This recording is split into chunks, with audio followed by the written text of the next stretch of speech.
Yeah. Yeah, but podcasting is a lot of fun. Like Mm-hmm. just sitting down and meeting new guests, like I don't know. It's definitely like a learning curve because like when you're interviewing people, you have to like kind of vibe off of them. And some Yeah. people don't necessarily like they want to do a podcast, but Mm-hmm. then they don't want to like say too much on a podcast. Oh, well, I'm an open book. Look, I'm so serious. We can talk about whatever. I'm here, you know? Awesome. Yeah. Awesome. So you're obviously a musician. Let's talk about that for a minute. Okay, let's talk about it. We want to know. Well, where did it start? Ooh, When it did started in the womb. My mother's womb. No, for Oh, real. really? Yeah. So my mom tells me stories all the time how she would have like the big like 90s headphones like on her stomach. gosh. She would play classical music all the time. Like headphones like this? Yeah, exactly. And I remember just growing up with a piano in the house, and I would sit there after my homework, and sometimes even before. I had to like strategize as a young kid. I'm like, I want to do music, and I just wrote my own songs, like composed my own songs on the piano. Whoa. Yep. And then I played violin. You taught yourself? I play by ear. But here's the thing, David. This is the funny Whoa. thing. My mom actually tried to give me piano lessons so I can like learn all the, you know, the science behind it, I guess, like how to read music. Yeah.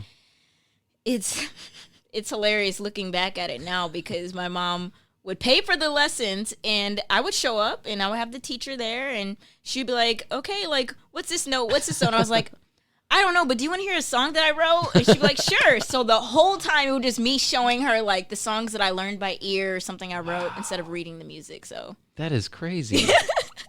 That is madness. Did she get angry with you? Is she which person, the instructor or my mom? Well, I guess both because your mom's paying for it. She didn't really know what was going on. She was just like, how are piano lessons? I'm like, good. Taught like- the instructor something. Yeah, but when they would put a book in front of me, I would just freeze. I'm like, it was just too much for me. But I could read, like when I played violin for 2 years, I could read that. And I still play alto saxophone. I could read that. But other than that, That's crazy. That is really crazy. yeah, I play 5 instruments now. So What instruments? Piano. Do you want to violin? guess? I'm gonna guess piano, violin, guitar. Yes.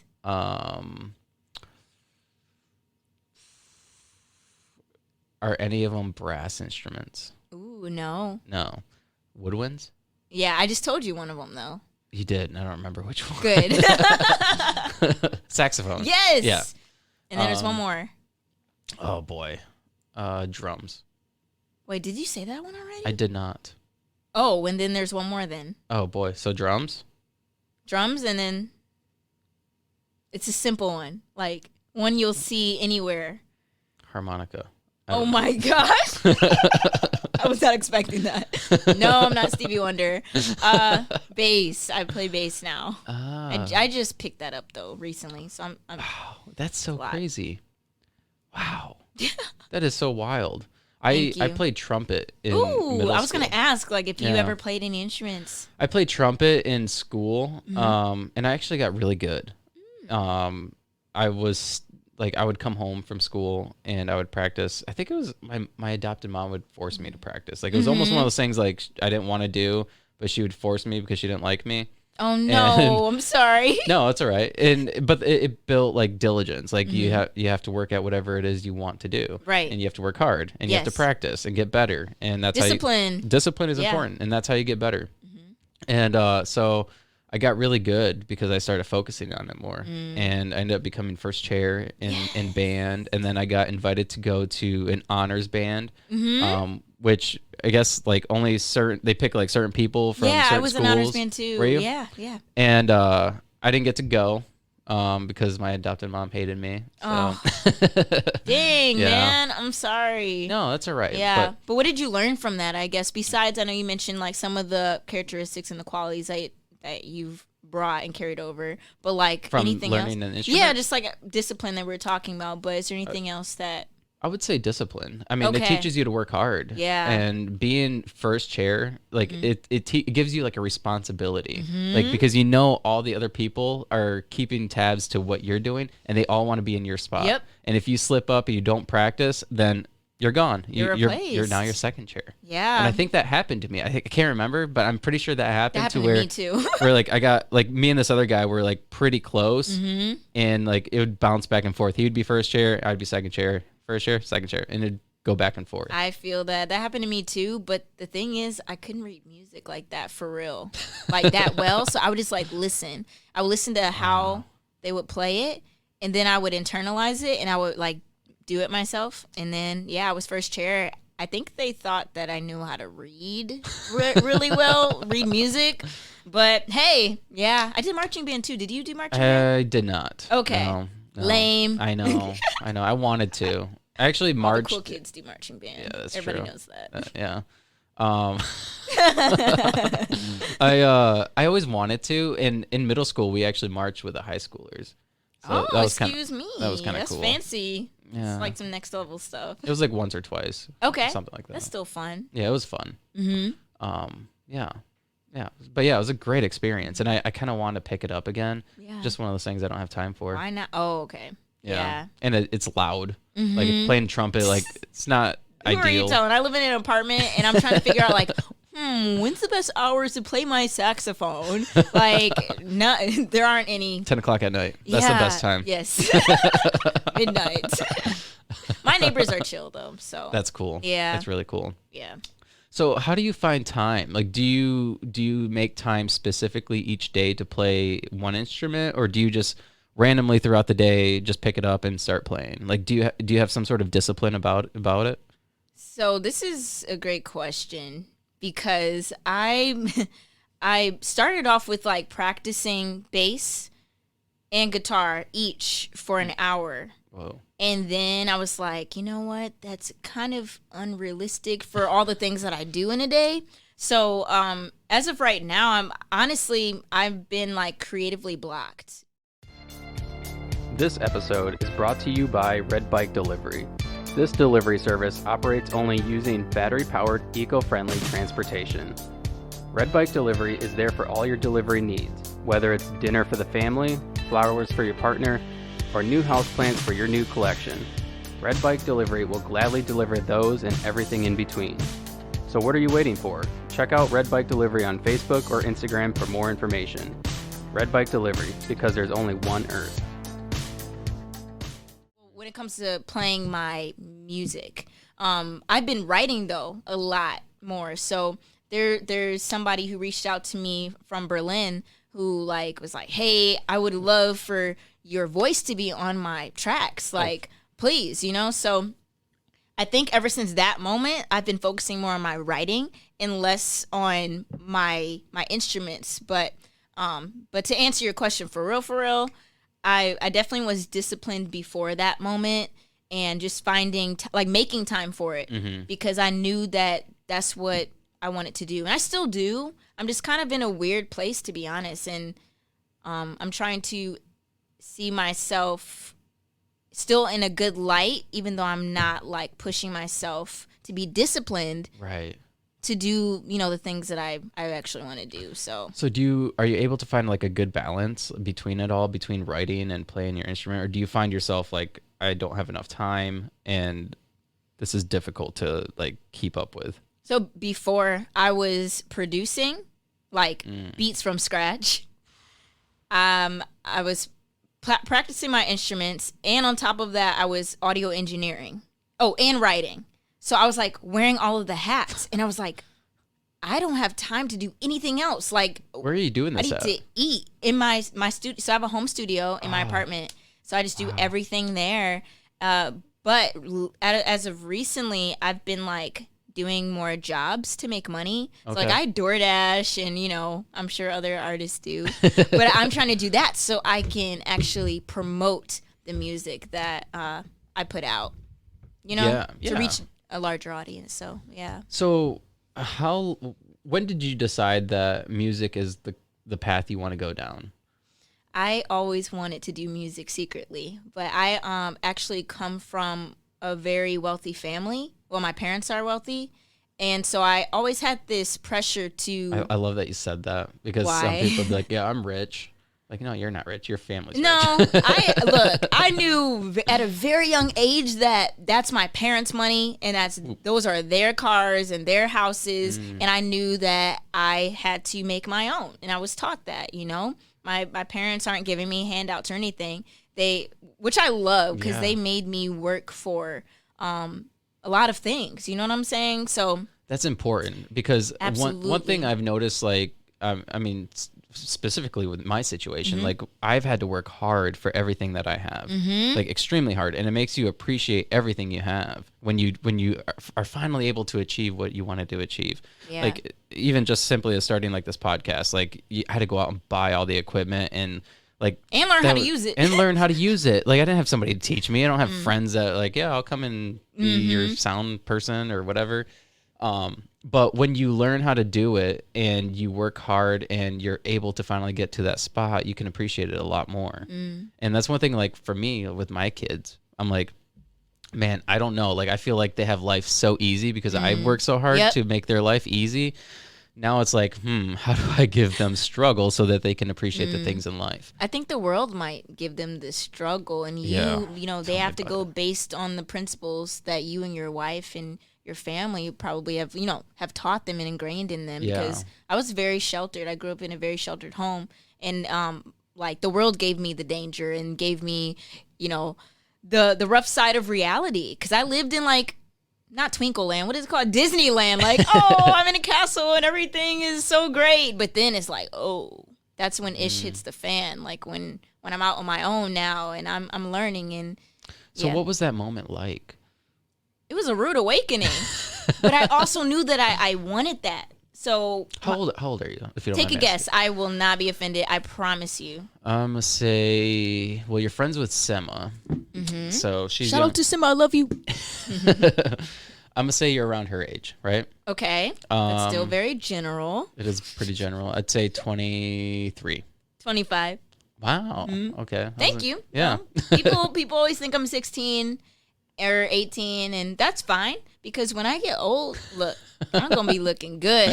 Nobody going to be talking about me then. So I used to get that all the time, especially because I work in a factory. So when I hired in, I didn't have any facial hair. I was like I had no hair. And I look like a baby. In fact, if I shave, I look like a baby. Yes. So, yeah. And I remember like people all the time like, oh, you're so young. You're so young. You look so young. You don't even look like you're 18. And I just kept thinking like, yeah, well, when I'm your age, I will look way younger. Yep, exactly. And, so it's a gift. But I feel like age is starting to catch up. I have like gray spots in my facial hair. I don't see them. Good. Don't look. Okay. Don't look. Right. I'm not looking anymore. Yeah. You still look young. Thank you. I was complaining about it to my wife the other day, and she's like, it's okay. Like, yeah, she's right. It is okay. I just feel like my youth is gone. Okay, how old are you? Do you tell your age on here? Yeah. Can I guess? Yeah, go ahead. And I am going to be offended. I'm just kidding. Well, you look really young, but I'm gonna say what I think your age is, not based on what you look. Okay. You're 35. Whoa. Wow. I don't know if I should be offended or like. Oh my gosh. Feel distinguished. Oh my gosh. Okay, you're 33. No. You're 29. You're close. Oh my gosh. 28. Okay, cool. No, because you look like you're in your 20s, but when you're talking about, I have some gray in my beard, blah, blah, blah, I'm like, he does not look like he's 30 something, but I'm going to just guess funny. it. Yeah, That's you do. funny. I feel like you look your age. Oh, thank you. Yeah, I'm backtracking it, but it's you look okay. I appreciate it. 27, but no, it's cool. I looked good during the pandemic, like being at work with having to wear a mask. Yeah, I looked like I was 18 from the nose down. Oh my gosh. Have you ever been carded before? I get carded all the time. Okay, me too. Wait, I actually don't drink. You don't drink at all? No, I don't like drinking. Why not? I've tried it, I've had wine, I've had sake, I've had rum before, but it's you had just whiskey? Yeah, I actually tried Jack Daniels before. You should try something better. I don't know. I remember in college, it was the first time that I went to a bar For real. And I got a little. Well, I really don't know. Like, what is the point where someone can say they're drunk? I get the tipsy part, but what would you say, like, the threshold is? When you're drunk, I would say when you don't have, like, ultimate control of what you're doing. Okay, one time I was kind of dizzy. Well, I don't know. I don't want to say that necessarily because you can be drunk and have control of yourself. But I would say to the point where, like, I don't know. That's a fine line, right? Being tipsy and drunk. Tipsy for me, like when I'm tipsy, I associate it with just like feeling good. Like I'm like a buzz. Like a buzz. Like I'm feeling good. I've been tipsy. Just a bit tipsy. And I've been drunk probably 3 times in my life. One was senior spring break, high school. We were in Jamaica on a cruise with my friends. Oh my goodness. And then that's when I realized, because I got drunk in college twice, I would say. I don't know. Don't take my word for it. But either way, I know that I get really, really, really silly. I'm already a silly person, but I like laugh and I run really fast outside specifically. When you're drunk? Yeah. Or when you drink, rather? Drunk. When I'm drunk, I run. Like, I just want to dash. Why? I'm free. Like, I'm free anyway, but like, it's even more fun. Just like, I don't know. I was a college athlete, so I think like it kind of reminds me of the high that I would get when I would play sports. What sports did you play? I played in college or just in general? In general. In general, I played basketball, soccer, lacrosse, volleyball. There's one more. Oh, cheerleading. If people count cheerleading. It's a sport. Okay, you gotta yeah, be physically active. Yeah. I did a round off back handspring back tuck, and like I tore like a muscle, and ever since then it's like I recognize cheerleading as a sport because that was hardcore. Yeah. It's kind of funny to think about cheerleading like when I was in school because it was like something that like you didn't really see them working out. Like they did their like forms or whatever it is that they call them, but they did that stuff, but they didn't like lift weights or anything. And you think like they if lift you're people. Yeah, but you think if you're throwing people in the air, you'd have to lift weights. You'd want to get strong. But their weights are the people. I know what you're saying though. Like, shouldn't they be like in the gym lifting? Yeah, and shouldn't they? So they can pick people up and throw them in the air. But I think they do now. I think cheerleaders lift now. So it's the modern cheerleader. Yeah. So it's interesting to see. Yeah. Yeah. Did you play any sports? I didn't. No. Wow. You look like. Sorry, I was about to stereotype. You look like a football guy. Wow. I look like a jock. Yes, you do, if I'm going to be honest. But that's okay. That's probably because I work out now. Okay. Like that's probably where it is. Back when I was in high school, I was scrawny. Like really skinny. I've always been like that. I mean, that's a gift. Yeah. That's a gift because then you don't have to worry about weight. Like putting on weight. My metabolism's really fast. That's really good. I mean, you have a lot of energy. It's expensive. People are always like, "Oh, you're so lucky." I'm like, "Do you know how much I have to eat a day just to be okay?" Like, it's fast. Now, do you stick to any type of diet or do you just eat whatever you want? Whew, so I grew up eating whatever. And then in college, I was like following a form of Judaism. Yeah. And I didn't eat pork or bottom feeders, so like shrimp, crab, lobster. Yeah. I just had like a very strict diet, and then I was vegan for 2.5 years. And then after that, I was like, wait, I'm not a healthy vegan. A lot of people think that just because someone's vegan, they say they're vegan, that they're healthy. But that was not the case for myself because I was missing a lot of nutrients. You can get protein from plants, you know, because a lot of the biggest animals that we have on planet Earth, like they eat plants. So it's possible. You just have to have like a balanced diet. And I didn't have that. Right. I was eating like processed vegan food and I just did not feel healthy. So now I just consider myself to be plant-based where because veganism, like you can't, you know, use honey or like have any leather or anything at all, like animal products at all around you. And veganism's kind of like a religion to me now. So I kind of just stay. It's kind of culty, right? Yeah, because people get mad. Like legit will not talk to someone if they like have a different eating habit. But That's interesting. yeah, I'm plant-based. The base of my diet is plants. Okay. And I'm much better now. So do you eat any animal products now? I really do my best to not. No, I eat honey and stuff. If something is made like gluten-free bread, if it has like eggs in it, like I'll do that. Do you eat eggs?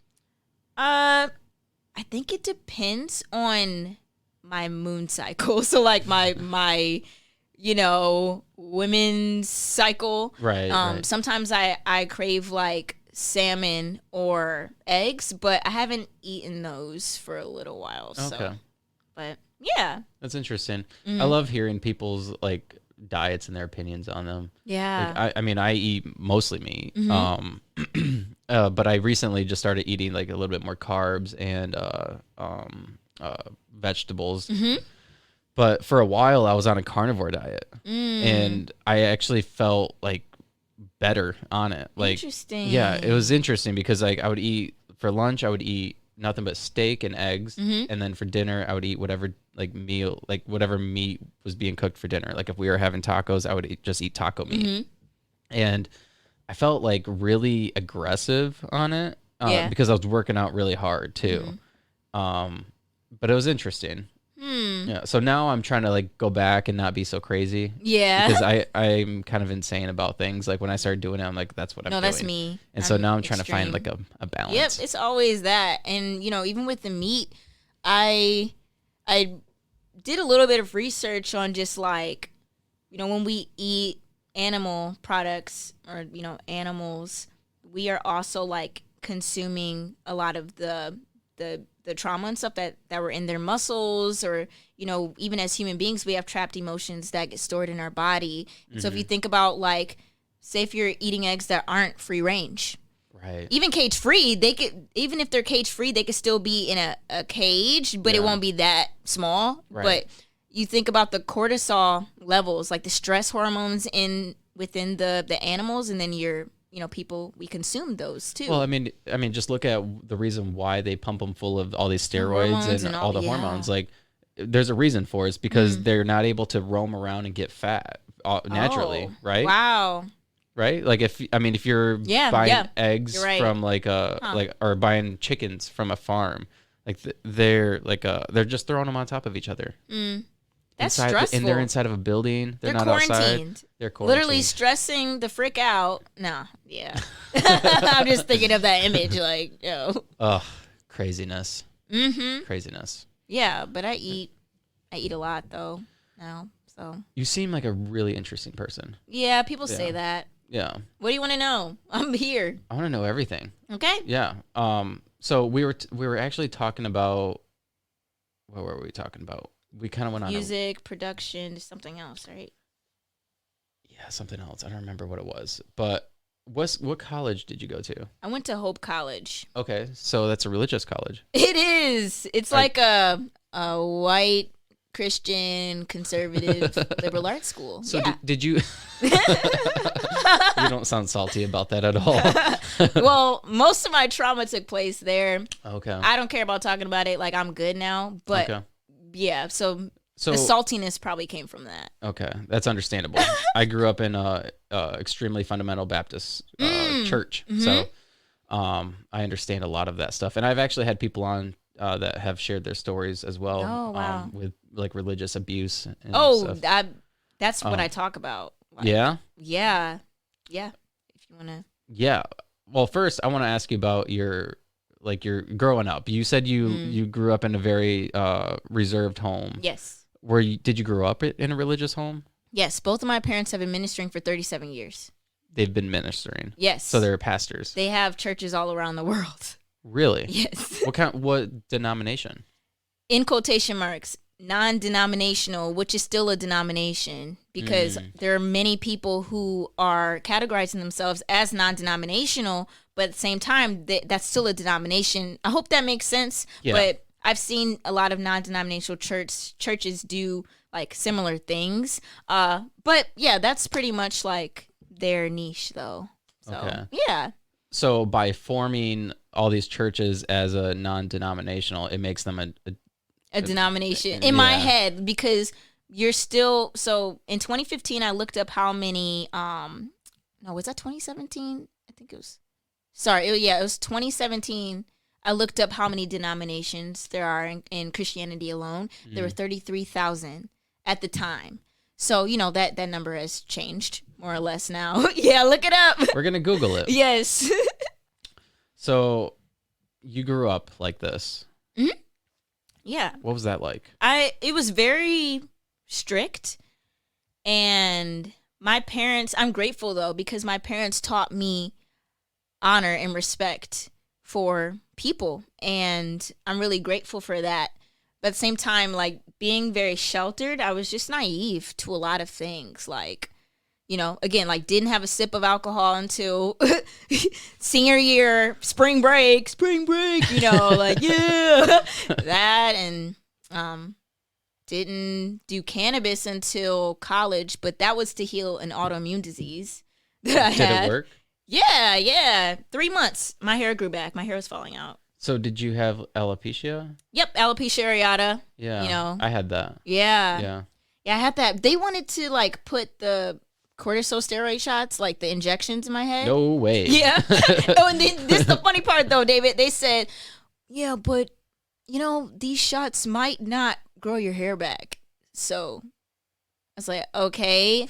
I go on the internet, natural ways to, you know, heal alopecia areata and, you know, now, cannabis. Do you think it was because of stress? It was. My cortisol levels were out of the roof, and it's connected to the religious trauma, actually. Yeah. I just remembered that. That's one thing, like, for me, I started developing bald spots in the back of my head that were, like, you know, quarter size. And I was in high school. I was 17 years old, and I was dealing with religious trauma and trauma at the house too. Like I had mentioned, I was adopted. So like, you know, like, stuff that was going on at the house was, I guess that's a different story. But, you know, my situation was so stressful. I started developing these spots in the back of my head. And 3 months after I moved out, I was stress free and it started growing back. Yeah. It was amazing because my doctor, I went to the doctor and she's like, it's not going to grow back. That's what they told me. And it grew back. I'm like, this is insane. And you know what, David? I think a lot about that and how our emotions really do affect our physical well-being, you know? I really like looking up psychoneuroimmunology in my free time. So basically, like, what? In your free time. I'm a nerd. Shout out nerds. We rule the world. You already know. So like the psyche, whatever you are thinking and feeling, then, you know, the psycho, the mind, it translates into the body, the soma, which is Latin for body. And then you have, I was talking about psychoneuroimmunology. So your nervous system is triggered by the stress response, and then it affects your immune system. So I studied all that because of the alopecia areata in 2017. Why wouldn't it? Right? Right? Like, I mean, your body is literally trying to protect you from the trauma that you're going through. I had somebody on the podcast, I think last year, so like towards the beginning of the podcast, and she was a cancer survivor, and she believed that there were certain types of trauma that would develop in certain spots of your body based on the kind of trauma that you were going through. Yes. I have a book on that. Not that I wrote, but I am writing a book though. Oh my gosh. There is a book called You Can Heal Your Life by Louise Hay. And she really goes in on just saying, like, okay, if someone were to have, I'll use myself as an example. I actually had psoriasis earlier this year. And apparently the emotional trauma tied to that is like suppressing oneself and not wanting to feel. Like, so it's like deadening the skin, deadening the cells, it said. And then there's an affirmation on the other side of that page for that, you know, for psoriasis. And it says, I would have to say, you know, I am open to receiving the joy of life. And I am something, I forgot the last part, but I actually healed myself in a week. Whoa. In a week. And I was like, you know what? I don't want to have this anymore. I want to just enjoy life and have healthy hair again. So every night I would put my hand in on my scalp, and it's kind of like, you know, because prayer is just, it's vibration, it's positive affirmations, like words. Our cells respond to energy in words. So I was just like, I speak life to my scalp, I speak life to my cells, and I command you to be whole and healed. That's it. Like, I did that once every night for a week. I think it was honestly a week and a half. And ever since then, I promise you, I've not had it. And I'm so, like, just mind blown, you know? Like, I already knew because my parents brought me up to, like, pray over things. But for me to not even say, like, in Jesus' name, like, be healed, it was kind of a paradigm shift for me. Because I'm like, wait, I can still, like, heal and be set free even outside of, you know, the structure of religion that I was brought up in. And so it just really got my gears going and to go deeper into research with that. So that's one thing that's interesting. Growing up in like a religious home or in a church is that they oftentimes shy away from like some of the natural modalities to heal yourself. It's like, there is some science to this. Absolutely. And they don't want to talk about this. No. They don't want to acknowledge it. No, because, well, I'll speak for myself. I was brought up to believe that there was only one way. There was only one way to experience God. There was only one way to be healed. There's only one way to be free. And then when I started to, like, follow different doctrines, because I read the Bible a lot. Like, I imagine you did. Bro, like, I learned you probably did deep dive. Paleo Hebrew to understand the Old Testament, and then the Torah and the Old Testament, the prophets, the books of the prophets, and then I learned a little bit of Kanye Greek, just like reading it, not like, I still had problems with like trying to speak it, but the Kanye Greek was for the New Testament because they're two different books. But I researched a lot of that, and now I'm here. What version of the Bible would you read? I grew up reading King James Version, but in college I started reading the NIV and the NLT. Okay. So, and there's a Jubilee Bible, by the way. Really? That I didn't write. Yeah. They owe me money. Using my name. That's hilarious. So, what kind of experience did you have in college? Every single year was different. Freshman year, I was like, what's up? Hey, everybody, I'm Jubilee. You know, I was like the kid that everybody knew. And I was very involved with a lot of things. You know, I did some acting and I did sports. And then I got injured. I dropped like a weight on my toe. One night when I was coming back from studying because I was procrastinating on my homework, but I still got good grades. I don't suggest that, but yeah. So I like came back like 3 a.m. or something, and I was putting my backpack down, and I like hit a weight, like I had weights in my room, and it fell off like the heater, and it rolled on my toe and fractured it. I laughed. I have a high pain tolerance. I know that sounds crazy, but I was like, I don't think I can walk on this foot. So I was injured a lot, like more than half the year for my freshman year, but that started my spiritual reawakening. And then things went downhill. So on the sophomore year, I had the opportunity to like speak in front of 3,000 people for a competition. It's called Nykerk Cup competition, and I was chosen out of the class of 2019 to speak. And so I wrote a 15-minute speech that was a spoken word poem. It all rhymes. Yeah, I don't know how I did that. Was it supposed to be on that?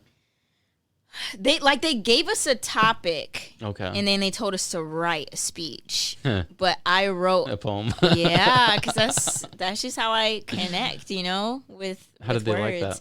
Oh, they loved it. We won. We won the wow. competition, and but sophomore year was pretty cool. But I did experience a lot of isolation and rejection because during that time I started to question the Bible. I was like, wait a second. For instance, this is one of the questions I had. If I think it is in Matthew, but I don't know if it's in the second chapter, Matthew 2:14. I don't know. Don't quote me on it. But in Matthew, it says that like Joseph and Mary hid baby Jesus in Egypt, Africa. So I was like, oh, maybe Jesus was a melanated person. So I started like really thinking about that and studying the tribes of Israel. And I was in the Hebrew Israelite doctrine for a long time, and people were just not happy with me.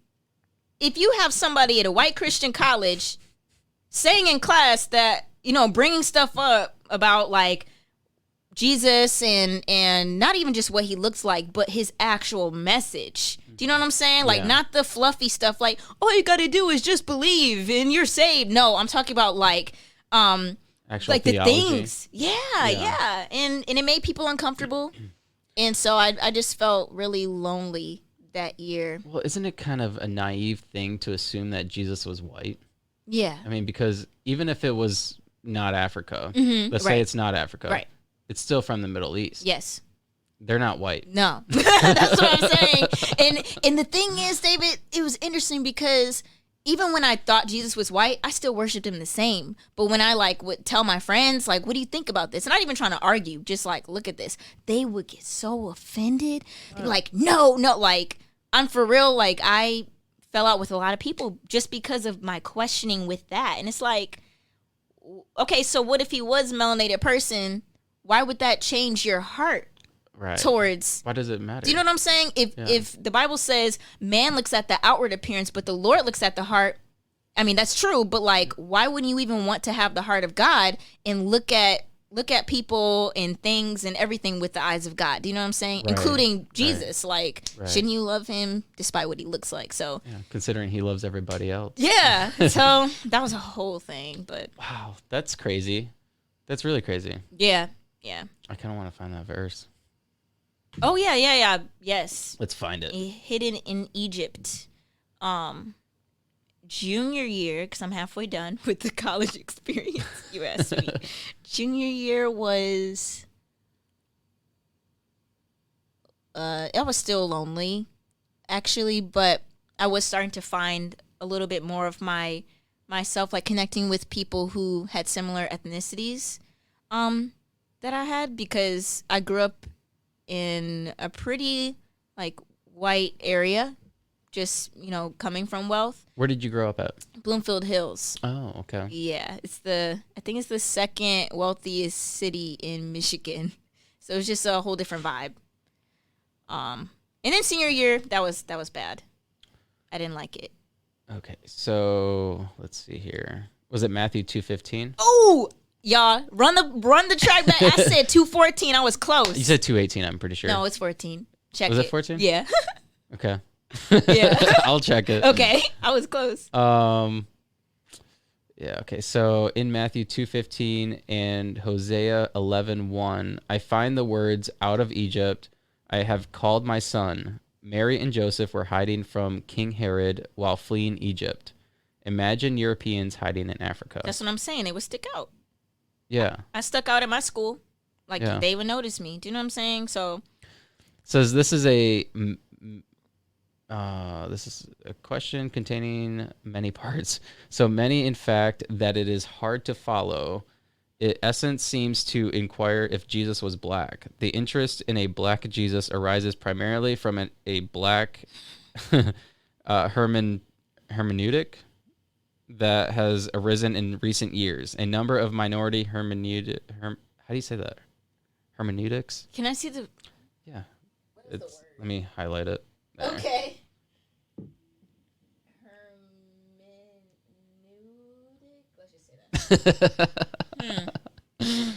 that. Hermeneutics that pictures God as a woman. Whoa, wait, what? Okay. Oh, wait, hold on.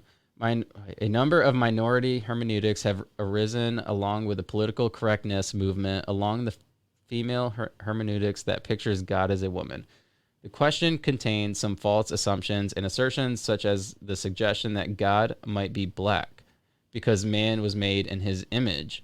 Man was made in God's image, in the sense that man has certain of the communicable attributions of God. Man was not made in the physical image of God because God has no fleshly blood. He is a spirit. So my question is then, if somebody were to believe that, then who do they see Jesus as if God is not flesh? Right. Is he like You know what I'm saying? Is he like a ghost? So that's what Holy Ghost. So it's a Trinity. Yeah.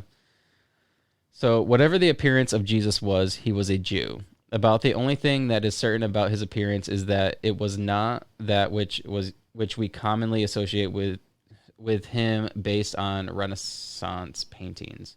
All of us descended from Noah, thus we are all related in flesh, regardless of color or nationality. Man's greatest problem since creation has been his desire to create God in his own image. Now some are seeking to recreate Christ in their own image.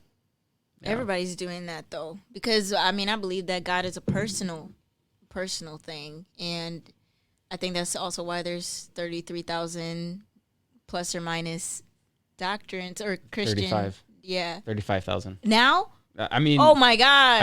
I didn't dive into it. No, it's fine, but that's what you saw. That's what I seen. That's interesting. Yeah, but with the Renaissance paintings of Jesus, the one that's famous is painted by Leonardo da Vinci, and he painted Cesare Borgia, and he was Pope Alexander the Sixth's son, and Leonardo da Vinci and Cesare Borgia had a thing together. Really? Yep. So the like paintings, they were lovers? Yeah. You can look this up. So the paintings of Jesus that we see, the famous ones, are of him, Leonardo da Vinci's lover. Wow.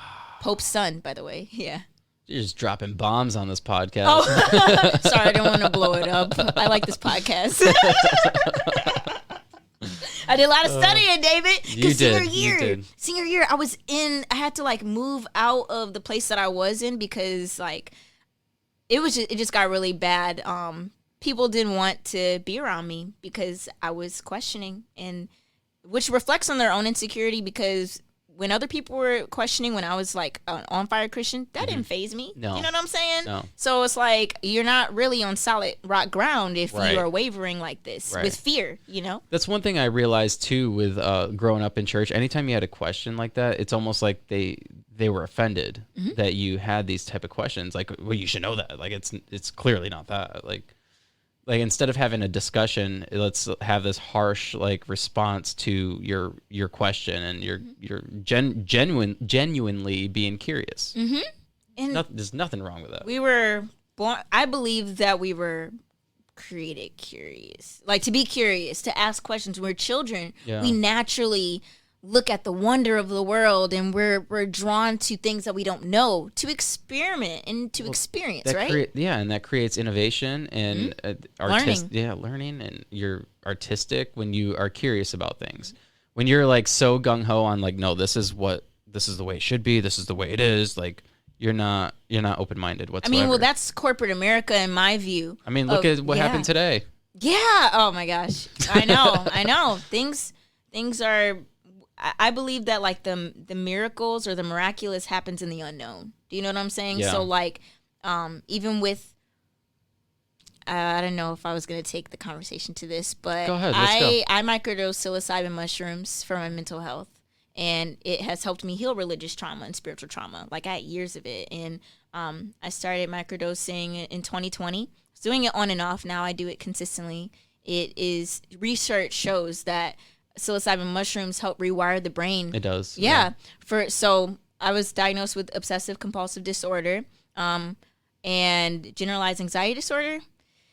And I used to be crippled, debilitated. It was really bad. So for me to be able to be back to myself, as my mom says, she doesn't know that I'm doing mushrooms. I have a conversation with her soon. Hey, Mom, I love you. I know you support me doing natural things. So, yeah, there we go.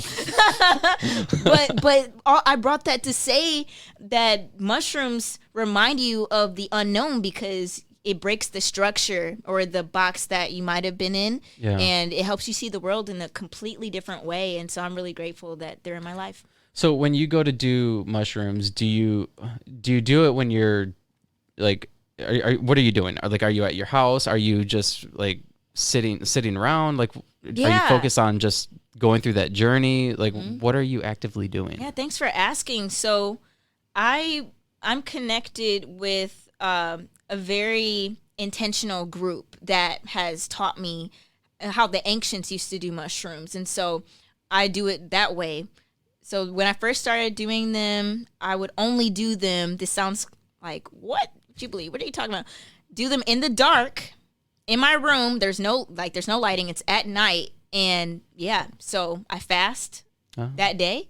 And then I take the mushrooms. This is for bigger doses, not for microdosing, for the bigger doses. And that's how I healed like years of trauma, even childhood trauma, because I don't have any distractions of anything, you know. But with microdosing, I take it right when I get up. You know, I brush my teeth, I meditate, I take them, and then throughout the day, like I'm very clear. And sometimes, honestly, my emotions like come up, things that have been suppressed. So I just kind of remove myself from this isn't for everybody, okay? But for me, like I work at home from home. So sometimes I go in my room and I cry and then I release that and then I work like nothing ever happened. But well, yeah, that's important though, because I mean, that's what that emotion is for, right? Like crying, it relieves whatever is built up. Like it really does help. Yeah. Because you're fully like, I don't know how to describe it, but you're like, yeah, like it's an active, like your body's doing it in order to like help protect you and help you release that. Yes, because I'm really good at holding on to things. Yeah, so me too. But I would feel them in my body, kind of like what I was talking about earlier. Like I've been hospitalized before because my back and my body, like it was hard for me to walk because I had so much stored up. I don't want to say, it wasn't even just anger. It was like an array of emotions. Was it like resentment? Yes, but it was more. It was like all the trauma that I was going through spiritually in college that internalized into my body, and I wasn't free. I was basically in bondage. I just was not myself. So with mushrooms, like every single time I microdose, something comes up. I'm not crying all the time. Right. You know, it just depends on what I haven't dealt with. And it's just a really vulnerable and beautiful process because I'm doing this with myself, like allowing myself to cry again and healing my inner child and learning to reparent myself using the psilocybin medicine. So, yeah. Yeah, I've listened to a bunch of people talk about psilocybin, and I've always kind of wanted to try it. Yeah. But mainly because of all the trauma that I've gone through. Like, I feel like I've done a lot of work to heal the things that I've gone through, but it's always still there, obviously. But I feel like I'm at a point in my life where, like, some of that stuff doesn't really bother me. But I don't know if that's a good thing, you know? Right. Like, I don't know if it's a good thing that I've just, like, it's whatever. Yeah, well, we do live 90% of our lives unconsciously, like through the subconscious mind, like we're just going through the motions, you know? Yeah. And so those things might not be bothering you right now because they might be buried deep inside. And a lot of people aren't here on the planet to feel drawn to even go back and unpack. You know, it's not for everybody, but I know with where the level that I'm going in this lifetime as a leader, I need to be able to heal myself so I can hold space. Because I'm not here to save anybody. Look, I tried that. It's not the way. I'm here to hold space for people to do their own healing, but I need to really release and grow and evolve in the way that I feel called to do, you know. And the 90% of your brain that you're not using, you have access to them on mushrooms. That may seem very scary to people, but it's a very beautiful thing. Like, we are so powerful. Do you think it's helped with your creativity? Yes. Yeah? Yes. I've always been a creative person, but I just allow things to flow now and without questioning myself because mushrooms, they decrease the ego. So instead of me doubting myself, like, I don't know if this would be a good melody. Like, let me just, like, not do this. Let me just buy a beat from someone, which is fine. But now I'm like, wait.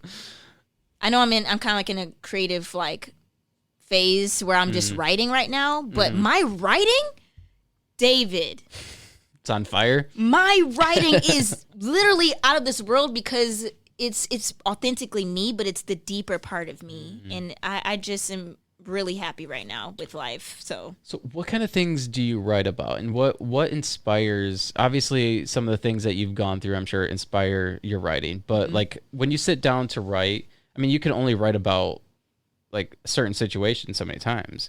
So like what what inspires you to continually write new songs? I write what I actually think and feel. And I think In that moment. Yep. Whatever's on my mind. And I write songs anywhere from 15 minutes to an hour. Like, that's my average because I just let it flow. I don't think about like, oh, like, are people going to like, because I used to be like that. Yeah. Honestly. Yeah, like, I understand. I don't know if people are going to like if I say this, or what if I bring this up, or now I'm just like, this is what I feel. I know that I have personal experiences that I want to share. And I also have messages for the collective sometimes. So I write about my past experiences. Sometimes I kind of drop in little things where that I was raised Christian, but I'm also on another path. But it's not to the point where it's so offensive that like people would hate me. But it's in that middle ground of like, how Kanye is, or it's kind of like that. Like, I just say stuff intentionally to... Are you a crazy tweeter? No, I'm not a crazy tweeter. I don't even have Twitter. But I write about anything. Like, I just wrote something the other night, actually, if you want to hear it. Yes, okay. I want to hear it. Okay, how do you play the song? Do I just hold it up to the mic, maybe? We can do that, or we can Bluetooth it to this device, and it'll play it into our headphones. Let's do it. I'll do the first verse. Okay.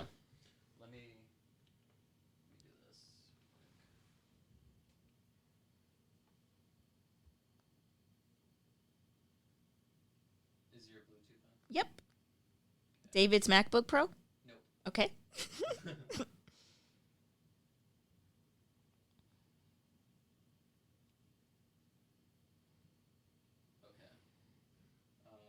It's a Rodecaster Pro. Okay. Did you find it? I just see David's MacBook Pro.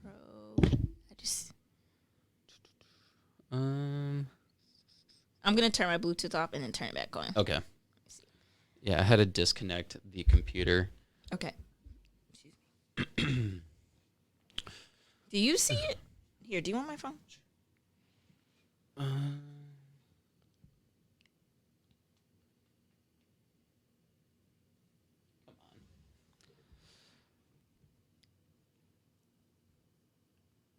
Can you airdrop it? Yeah. To your MacBook? Yes. Yeah.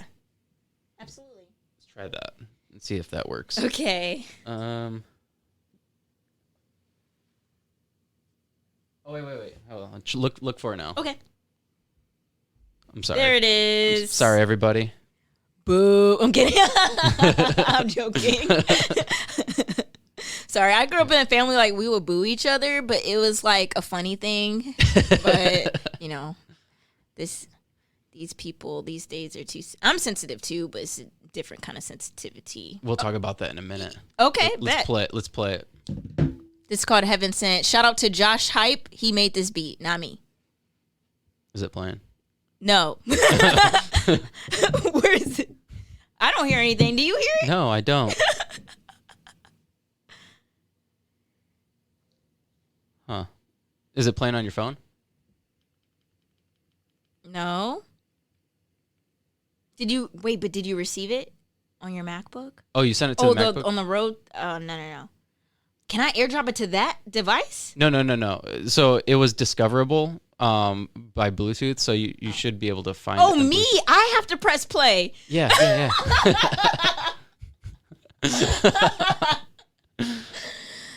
I'm technologically challenged. Okay. That's hilarious. Here we go. Heaven Sent. I named it Heaven Sent. There we go.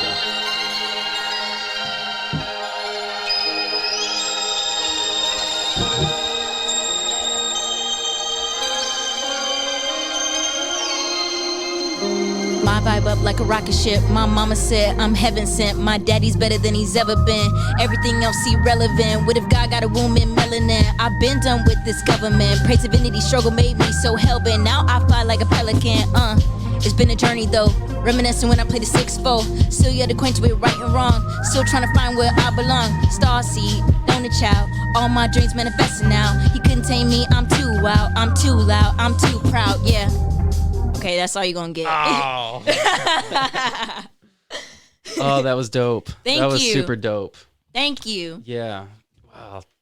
I talk about a lot of stuff. You're the first person to ever do that on the podcast. Woo! Yeah. That's awesome. That is awesome. That is super cool. Thank you. Yeah. So when you sit down and write something like that, what's going through your brain? What's going through your mind? A lot. So my brain moves really, really fast, which I think is the benefit of so-called Writing. anxiety. Okay. You know, like it just goes. So for me, my writing process just looks like me listening to the music, and because I know music, you know, I feel it. I can kind of like hear the rhythm the cadence that I want to like rap with, but I just start writing. Like I hear something and I just write it in my notebook or I type it in my phone, and then I start the song over and I rehearse what I have and I keep adding it every single time I hear something. But I perform it like off rip. Like as soon as I have words, I'm in performance mode. That's so crazy because I work with Sway Boy. Do you know who Sway Boy is? I've heard of him. So he's a rapper too, and he does a lot of like positivity type rap. You guys should link up. Yeah, I do stuff too. Like He's that. actually going to be at this event. He's on there. Oh, bet. Yeah, take one of those. Thank you. The person hosting that is called the nonprofit is called L Town Jubilee. Oh, whoa. Right? This is meant to be. Oh, my gosh. My name is on a flyer with him. This is magic. Thank you for connecting us. Yeah. Actually, I'm going to hook you up with Erica because do you like to perform? Are you kidding me? That, I'm made to do that. Like, for real. I love it so much. I'm gonna hook you up with her because she does this event. It's called When September Ends, and it's at the end of September, obviously. But what she does is her organization works with people who are homeless, and when September ends is they celebrate a family that was recently homeless, and they celebrate them like for being able to find housing and being able to make it.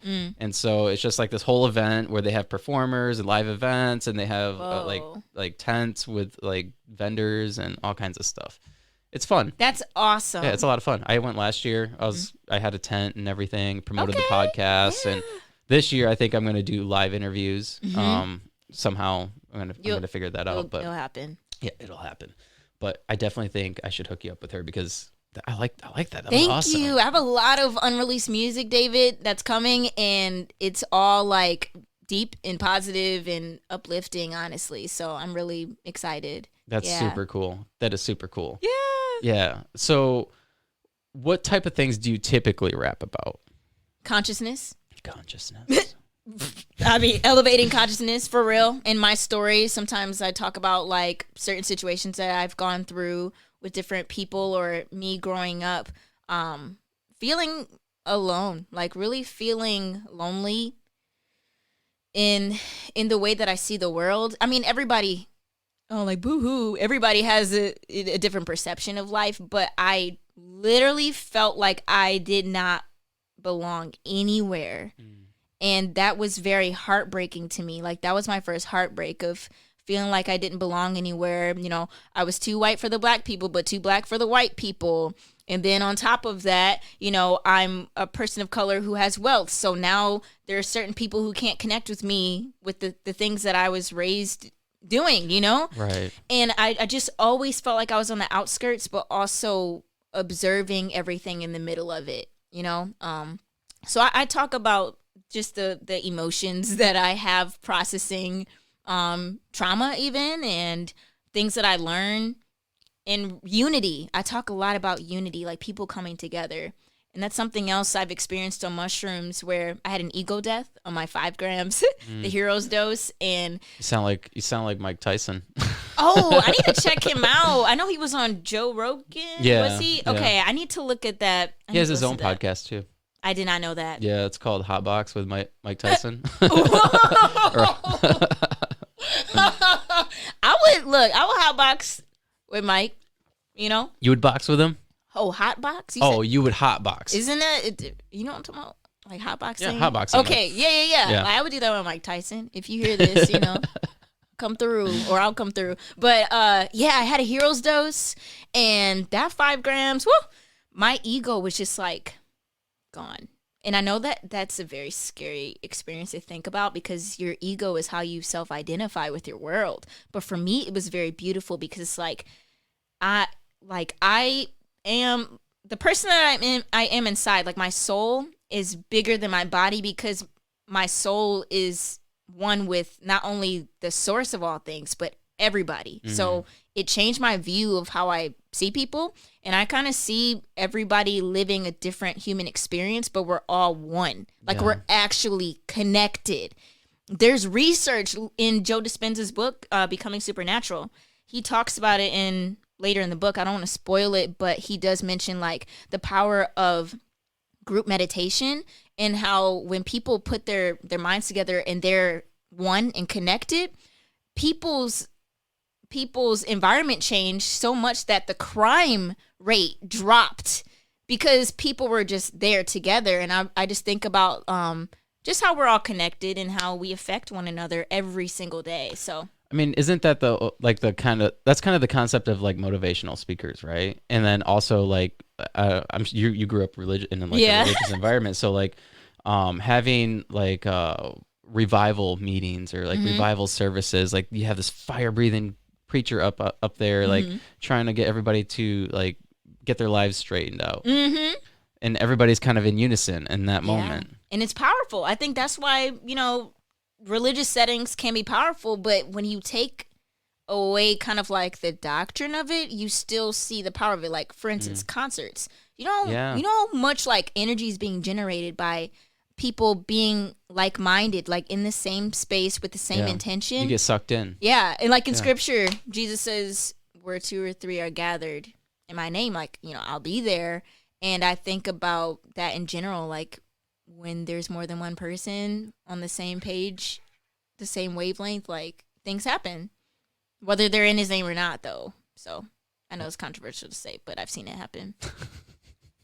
So I love controversial things. Oh, you're gonna love my music. I am pretty controversial. I talk about the government. I talk about the system. So we were before the music. You had mentioned softness. People are soft. Yeah. Yeah. They are. Yeah. In what ways? This is controversial. This generation, I really like it sometimes. But there are other times where I kind of get irritated because it's like this generation wants to stand up for everything but gets hurt and it gets offended by everything as well. So it's like if someone is, because there's spectrums for everything now. Yeah. Not that it's now, but like there's spectrums. And say if somebody's on one end of the spectrum and then someone else on the other end of the spectrum, they won't see eye to eye, but at the same time, they'll get so easily offended by someone who's not agreeing with them. Yeah. And I think that society tries to box us into these different stratifications of like, oh, I'm this, I'm that. It's all black and white.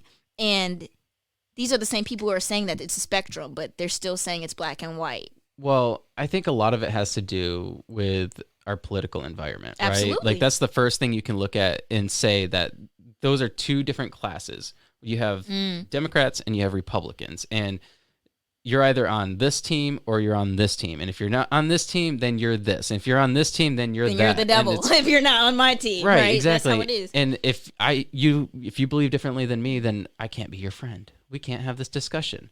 It's like, what? That's shallow to me. It's personally. Extremely shallow. I was raised conservatively. Me too. Yep.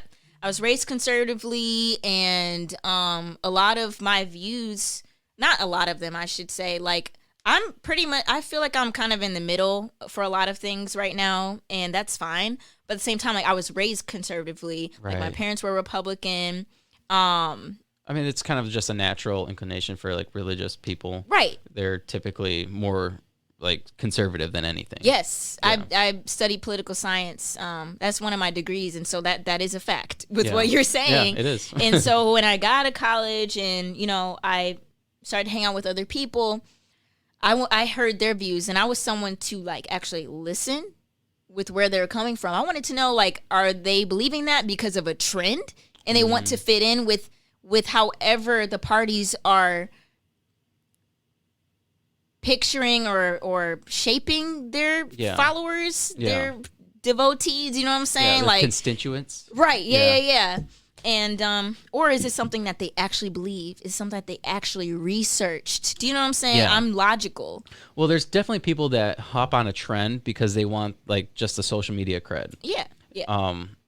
There's a situation that just happened recently, and I wanted to talk about it, but I don't want to put my friend on blast. So okay. Do you want to use a different name, or is that still I gives it away? I wouldn't say a name, but Okay. yeah, I don't want to talk about it. I'll tell you off the podcast. Yeah. That's fine. I respect it. Yeah. For real. Yeah. I respect her, so I don't want to talk about it. Okay. Good But for you. but the thing is like people when there's like something social going on, like a social issue, like whether it's racism or it's Something overseas. something even. overseas like Ukraine, or it's transgender, like, or The it's sexuality, sexuality, Second Amendment, whatever it is, right, Anything. left, whatever it is. Cannabis, even like Cannabis. Yep. People jump on a bandwagon and they ride it because they just want to let everybody know, like, hey, I'm on the right side of history. Mm-hmm. Yeah. I think for most people, they don't really care. No. They just want to be in the middle. Like if you care, that's cool. Like I'm not gonna even judge anybody for that. I think it's just- good to care about things, right? Like, Yeah. let's say like you are passionate about transgender people, Sure. or you are passionate about racism, or you're passionate about all these different things that are considered controversial. That's good. But what are you doing? Like, are you just saying things on social media, or are you involved in organizations Right. that are helping fight against that stuff? Like, I'm all for whatever you want to do. Yeah. But don't just do it on social it just media. to do it. Don't do it to just look good. You know what I'm saying? Yeah. I bothers totally me. agree with that. Absolutely. Yeah, it bothers me. Me too. I'm not someone to hop on the bandwagon. I do what I feel and research together. Yeah. Because emotions can sometimes be deceiving. And I think a lot of politics have really been focused on like emotions. And I think that's what has really divided this nation into different groups like never before, because it's very emotion based. And I don't know. I'm just a big advocate for like people doing their own research and thinking for themselves, because groupthink, in my opinion, is very dangerous because individual thinking in psychology, like it's turned off. You just go with whatever. So, well, I mean, if you go all the way back to Nazi Germany, I mean, that was groupthink. Yes. That was a bunch of people thinking alike, and then look what happened. Yep. Not a good ending. You know? No, not a good ending at all. Yeah. But yeah, it's crazy. Today's society, like I talk about it all day at work, every day with like my coworkers. Talk about this. I have a team of young guys. They're all like my age, they're all like my age. And so we talk about, and a couple of them I went to school with. So it's cool. Yeah, it's cool. Where'd you go to school? I'm sorry. Charlotte. Okay, I don't know where that is. It's like 20 minutes south of here. It's like a little hick town. But yeah, no. So, it's interesting to get like their perspective, because we're all around the same age and we all kind of think alike, which is interesting because like you always hear about these people, especially like celebrities, talking about, well, these millennials this and these millennials that. And it's like, I'm a millennial, but I don't necessarily think like I don't agree with a lot of the things that like society's portraying us to be putting out there, I guess. I don't know. How does that make you feel? What, as a millennial and they're accusing us of Yeah, that? they're just like boxing you in like that. I think it's important to talk about it, like with this podcast, and that's why I have a problem with cancel culture. Like being a millennial, like a lot of millennials want to cancel people, and I'm not cool with that.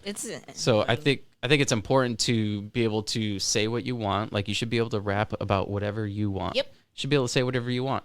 I should be able to talk about whatever I want as long as I'm not hurting anybody. Right. Like yes. if I'm on here talking crap Like about trash. transgender people, then or it's gonna be coming for you anyway. You know what I'm saying? So yeah, and that's one thing I realized too. Like not everybody's going to agree with you. No. And you can't make everybody happy. Exactly. And if you are saying something that's going to offend somebody, it might. I don't know. Like you can't make everybody happy. Honestly, David, I feel like at this point in time, especially with the internet, just go like in with all the algorithms and stuff. just stick to what you like. Yeah. Why does it matter? It does. Like for me, I'm kind of, on this journey of like expanding my consciousness. So I do listen to things that irritate me sometimes. It's good because I want to understand a little bit, Yeah. But for someone who's not who doesn't have that capacity to even talk to someone who has a different view than they have, then just stick to what you like and I'm not saying be close-minded, but just kind of be in your lane. You know what I'm saying? I feel like these days people go out of their way to find something to get mad about so they can talk about their own views, you know? So I had a conversation with a coworker the other day, and it was a political based conversation based on some of the amendments. And he believed a certain way and I believed an opposite way, but we were able, and we're friends. Like him and I like hang out outside of work. And we were able to just have this conversation, even though we don't agree. They're complete opposite opinions and ideas. But we both respected each other's opinions, and we were able to discuss it. I was able to understand like his where he's coming from and why he believes the way he believes. And then I respected that. I'm like, if anything, I respect you because like that's a pretty bold thing to do. So absolutely. I don't think we're made to think the same. No. Like, we might have similar, things that we go through or whatever. But even if I have twins in my family, and twins' DNA, different. So I think about just how we are literally here to be unique.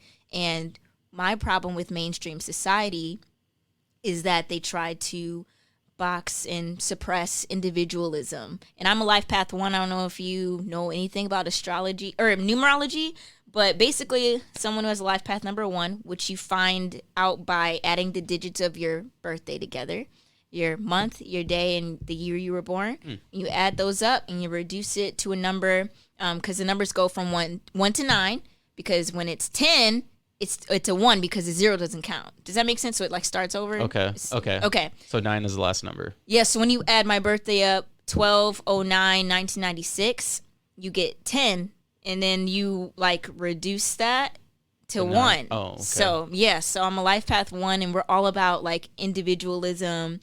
We are about leadership. We're the hermit of society. Like, we go into the secret place, like, kind of in our own space, and we just learn and we process, and then we come out to the world to lead stuff. So you add them together. Yes.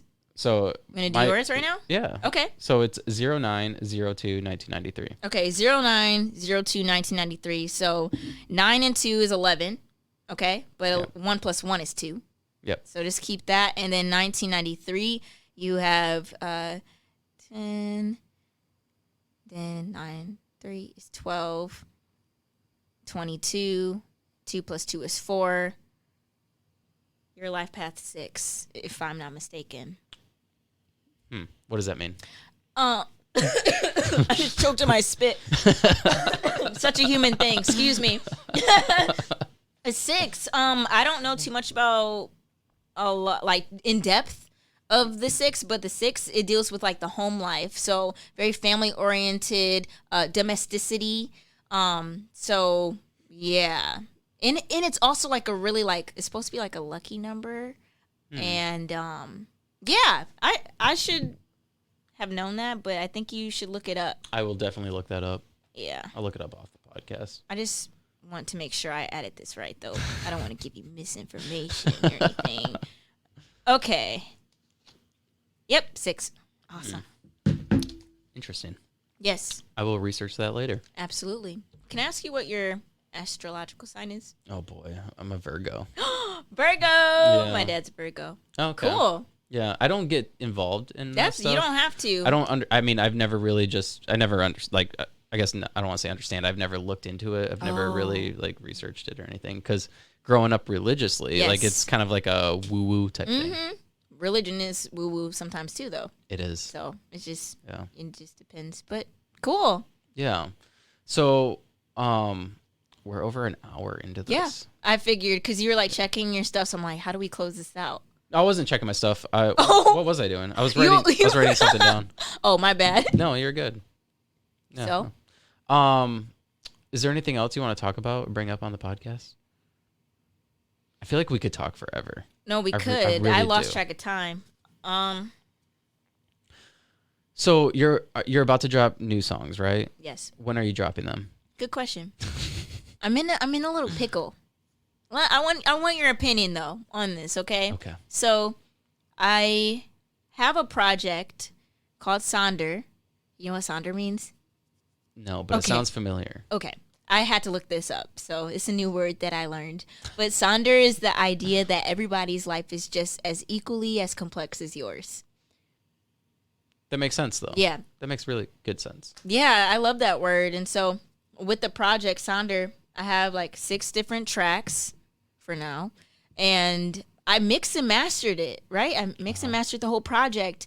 But I just met somebody who works at a music company and with a label. And they want to like, the engineer, he's so awesome. He wants to mix and master my project. Wow. Yeah. He listened to the whole thing. He's like, please let me like mix and master it. And I was like, whoa, okay. Maybe this is me letting go, you know? Nevertheless, he has so much on his plate that I feel like now it's kind of like delaying the release, you know? So yeah, I wanted to ask your opinion. I'm still going to do what I want to do. I'm an ask hole, which means like I ask questions and I still end up doing whatever the heck I want to do. So just let you know, if you were in my situation, do you feel like you would want to release the project that you spent months mixing and mastering and they're done? Or would you want to wait on some time because the quality might be better? Because I've only been mixing and mastering for like a year and a half or 2. It's good. It's not booty, but it's like it could be better because I'm a baby at it, you know? Yeah. What would you do?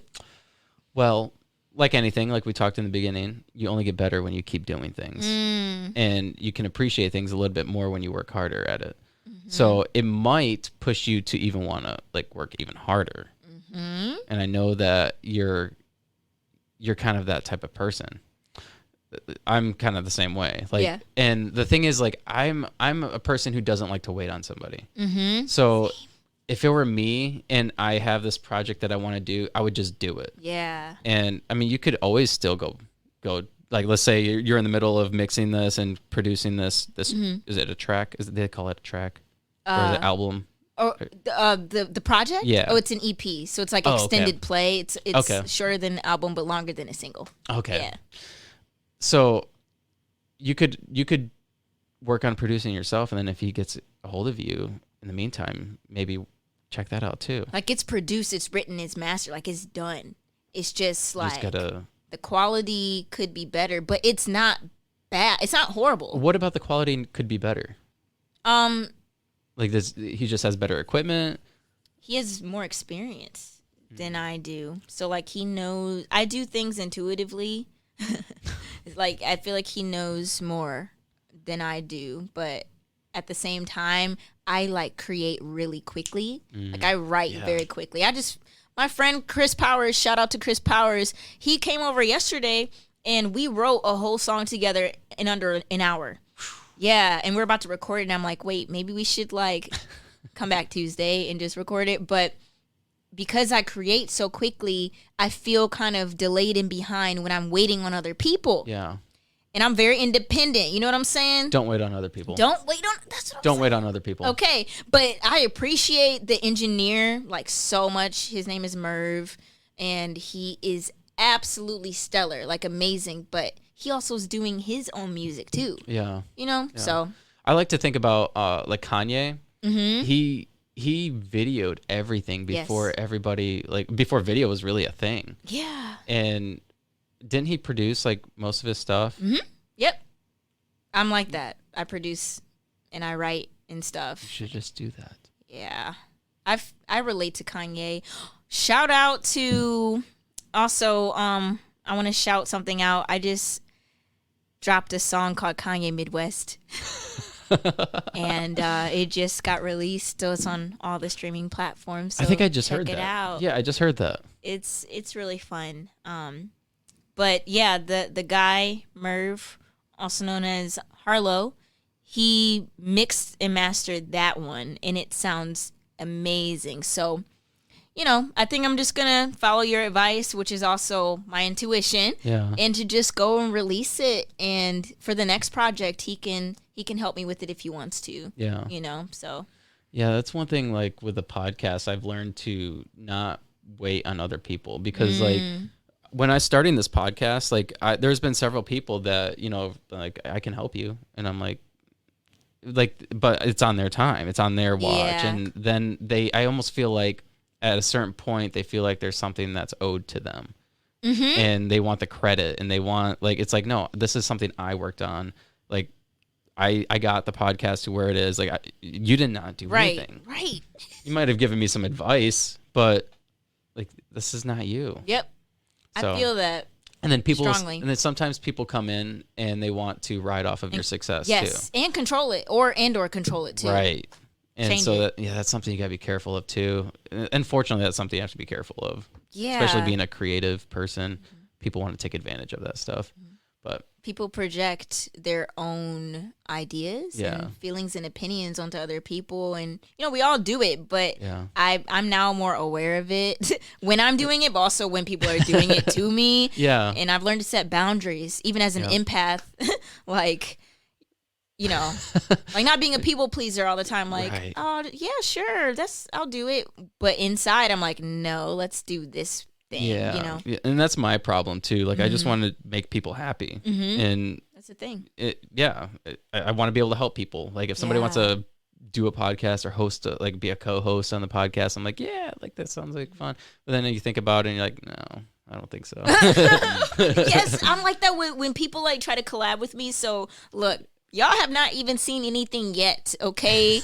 Like, I'm finally confident in my abilities because it took me a long time to be here, so I'm not even trying to be cocky. Like, I have something that I feel like I can grow, you know, in, and I have so much more growth to do.